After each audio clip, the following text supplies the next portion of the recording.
Assalamualaikum adik-adik semuanya. Video kali ini cukup menarik loh, karena akan membahas sesuatu yang sering kalian tanyakan. Nah, apa aja? Yaitu akan membahas tentang keelektronegatifan beserta bagaimana sih cara menentukan suatu molekul itu bersifat polar ataupun non-polar. Iya kan? Sering kalian tanyakan kan? Nah, simak baik-baik ya adik-adik, jangan kebanyakan di skip, biar bener-bener ngerti, ya.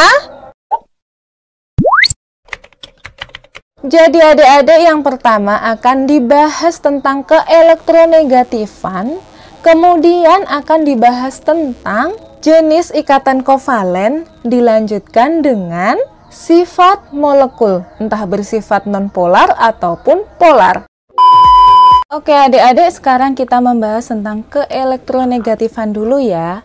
Bahwasanya pengertian dari keelektronegatifan itu adalah nilai kemampuan suatu atom untuk menangkap elektron. Sedangkan untuk nilai keelektronegatifan setiap unsur itu ada pada skala keelektronegatifan Pauling adik-adik, bisa dilihat di sana. Perlu kalian ketahui bahwasanya kekuatan ikatan itu juga bisa ditentukan dengan perbedaan keelektronegatifan loh. Jika perbedaan keelektronegatifannya lebih dari 1,7, maka sifat senyawanya merupakan senyawa ionik. Sedangkan jika perbedaan keelektronegatifannya kurang dari 1,7, maka sifat senyawanya merupakan senyawa kovalen. Kemudian adik-adik perlu kalian ketahui bahwasanya kekuatan ikatan pada ikatan ion itu lebih besar daripada kekuatan ikatan yang ada pada ikatan kovalen ya. Adik-adik semuanya tidak hanya digunakan untuk menentukan kekuatan ikatan, melainkan keelektronegatifan itu juga bisa digunakan untuk menentukan polaritas ikatan juga loh. Nah, jika perbedaan keelektronegatifannya adalah 0, maka jenis ikatan kovalennya merupakan ikatan kovalen nonpolar. Dan jika beda keelektronegatifannya tidak 0, maksudnya ada nilainya, berarti jenis ikatannya merupakan ikatan polar. Dan ini adik-adik ya, terdapat hubungan keelektronegatifan dengan ikatan juga loh. Nah, antar atom non-logam maksudnya adalah sama-sama elektronegatif dapat membentuk ikatan kovalen, sedangkan jika sesama atom logam artinya sama-sama elektropositif tidak dapat membentuk suatu ikatan. Penasaran nggak? Jadi, jika kedua atomnya sama-sama elektronegatif, maka atom-atom tersebut memiliki kecenderungan untuk menangkap elektron. Sedangkan, jika atomnya sama-sama elektropositif, maka antar atomnya sama-sama memiliki kecenderungan untuk melepaskan atau menolak elektron. Ya, namanya kalau melepas atau menolak elektron, bagaimana mereka mau berikatan, bukan? Gimana adik-adik, masih belum paham ya? Simak contoh berikut ya. Oke adik-adik, contohnya yang pertama, aku mempunyai senyawa MgO. Nah, Mg itu kan logam, kemudian O itu kan non-logam. Nah, kalau logam bertemu dengan non-logam, maka jenis ikatannya merupakan ikatan ion. Kemudian untuk keelektronegatifan Mg itu kan 1,3, untuk O 3,5. Nah, kalau beda keelektronegatifannya kan tinggal mengurangi, jadinya 2,2. Karena 2,2 ini kurang dari 1,7 ya kan, maka sifat senyawanya adalah ionik. Kemudian senyawa yang kedua ya, contoh yang kedua, aku memiliki unsur S itu kan logam, kemudian unsur F itu kan non logam. Nah, karena logam bertemu dengan non logam, maka jenis ikatannya ikatan ion, sama ya dengan MgO tadi. Kemudian untuk keelektronegatifan S 2,5 dan F kan 4,1. Nah, kalau dihitung beda keelektronegatifannya, berarti 4,1 dikurangi 2,5 kan hasilnya 1,6. Karena 1,6 itu kan kurang dari 1,7, maka untuk sifat senyawanya merupakan senyawa kovalen. Kayak gitu ya adik-adik. Jadi jangan disamakan jenis ikatan dan sifat senyawanya. Oke?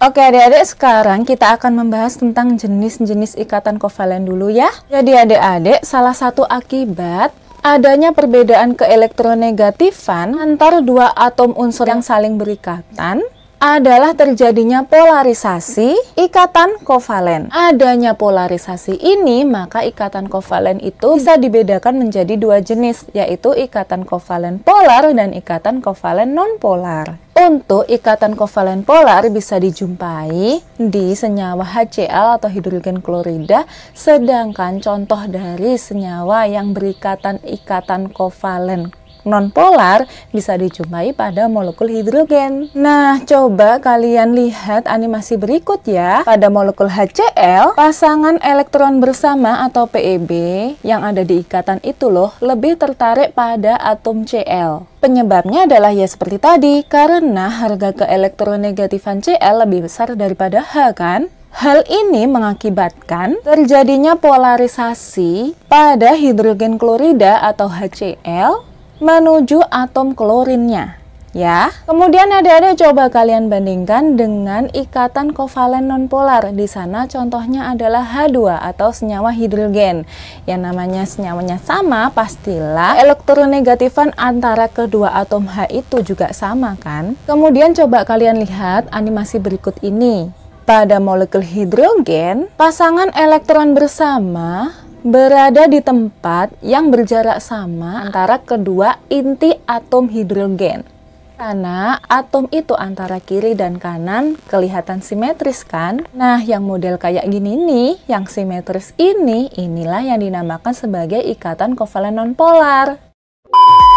Adik-adik, sekarang kita menginjak ke pembahasan tentang sifat molekul ya, entah itu molekul polar ataupun nonpolar. Pada suatu molekul, ikatan yang terjadi antar unsurnya bisa dimungkinkan ada dua jenis. Bisa ikatan kovalen nonpolar maupun ikatan kovalen polar. Nah, yang menjadi perhatian kalian ya ada di sini nih. Suatu molekul jika di dalamnya terjadi ikatan kovalen polar, belum tentu molekulnya bersifat polar juga. Bisa jadi dia bersifat polar ataupun non-polar. Sedangkan suatu molekul di mana unsur-unsurnya memiliki ikatan kovalen non-polar, pasti molekulnya bersifat non-polar juga. Nah, polar ataupun non-polarnya suatu molekul ini ditentukan dari geometri molekulnya, adik-adik. Kalau molekulnya polar, berarti geometri molekulnya tidak simetris. Sedangkan untuk molekul polar, berarti geometri molekulnya simetris. Jika kalian lupa geometri molekul itu bagaimana dan cara menghafalkannya bagaimana, bisa kalian lihat di video yang ini ya. Lalu yang menjadi pertanyaan sekarang, bagaimana sih cara menentukan kepolaran suatu molekul jika diketahui struktur molekulnya? Iya kan? Jadi adik-adik, kepolaran suatu molekul itu dapat ditentukan dengan cara menentukan arah vektor ikatannya, atau dengan kata lain kalian tentukan resultan momen dipolnya. Nah, arah vektor ikatan ini terjadi dari atom yang lebih elektropositif ke atom yang lebih elektronegatif. Nah, jika sudah kalian tentukan arah vektornya dan kalian jumlahkan vektornya, maka jika momen dipolnya tidak sama dengan 0, berarti sifat molekul tersebut adalah molekul polar. Sedangkan jika momen dipolnya sama dengan 0, berarti sifat molekulnya adalah molekul nonpolar. Nah, sekarang yang menjadi pertanyaan, bagaimana cara menentukan arah vektornya kan? Sedangkan kita tidak tahu keelektronegatifan setiap unsurnya bagaimana. Adik-adik, arah vektor momen dipolnya itu lebih berat ke PEB. Kemudian, atom yang lebih elektronegatif, dan yang terakhir adalah atom yang lebih elektropositif. Atau dengan arti kata lain, nanti arahkan panah vektormu dari atom yang lebih elektropositif ke atom yang lebih elektronegatif dan yang lebih berat lagi ke pasangan elektron bebas. Gitu ya adik-adik. Untuk lebih gampangnya, kalian lihat sistem periodik unsur ini ya. Jadi adik-adik, semakin ke kanan, maka unsur-unsur tersebut semakin elektronegatif. Sebaliknya, jika semakin ke kiri, maka unsur-unsur akan semakin elektropositif. Oke, kalau misalkan kalian masih bingung, kalian simak contoh berikut ya. Oke, untuk contohnya, pada molekul polar, contohnya adalah H2O. Kemudian untuk molekul nonpolar, contohnya adalah BF3. Kayak gitu ya. Untuk bentuk dari H2O, bentuknya seperti itu ya molekulnya ya. Kita lihat dari atom H dan atom O seperti yang sudah dijelaskan tadi, karena keelektronegatifan lebih besar O, maka arah momen dipolnya itu mengarah ke O ya adik-adik, karena O lebih elektronegatif. Kemudian dari O dan PeB atau pasangan elektron bebas, maka arah momen dipolnya mengarah ke pasangan elektron bebas karena keelektronegatifannya lebih besar pasangan elektron bebas daripada O. Nah, dari panah-panah itu kalau misalkan dijumlahkan vektornya, maka didapatkan panah seperti ini ya kan? Maka dari itu dianggap ada nilainya. Berarti momen dipolnya tidak sama dengan 0. Karena momen dipolnya tidak sama dengan 0, maka molekulnya merupakan molekul polar. Lanjut untuk BF3. BF3 molekulnya seperti itu kan adik-adik ya. Nah, antara molekul B dan molekul F itu lebih elektronegatif molekul F, maka dari itu arah momen dipolnya ke arah F. Nah, seperti itu kan, terjadi tarik-menarik antara B dan F. Nah, tarik-menariknya sama, maka momen dipolnya sama dengan 0. Karena momen dipolnya sama dengan 0, maka molekulnya merupakan molekul non-polar. Lanjut kalau misalkan ditanyakan jenis ikatan kovalennya, ini beda lagi ya adik-adik ya. Kalau ditanyakan jenis ikatan kovalennya itu apa, kalian lihat untuk H2O antara O dan H. O lebih elektronegatif daripada H, maka dari itu elektronnya lebih tertarik ke O. Karena lebih tertarik ke O, dia tidak simetris lagi seperti yang sudah dijelaskan tadi ya, maka dari itu jenis ikatan kovalennya merupakan ikatan kovalen polar. Lanjut untuk BF3, kalian lihat pada molekul B dan F. Antara molekul B dan F itu lebih elektronegatif molekul F kan, maka dari itu elektron yang digunakan untuk berikatan itu akan lebih mengarah ke atom F. Karena itu antara molekul B dan F ikatannya tidak simetris kan seperti yang sudah dijelaskan tadi, maka jenis ikatan kovalennya merupakan ikatan kovalen polar. Kayak gitu ya adik-adik ya. Cukup mudah bukan? Alhamdulillah adik-adik, pembahasan tentang keelektronegatifan dan cara menentukan sifat molekul, entah itu molekul polar ataupun non-polar, sudah selesai dibahas ya. Semoga ilmu kali ini bermanfaat untuk kalian dan jangan lupa seperti biasa ya, like, share, komen, dan subscribe.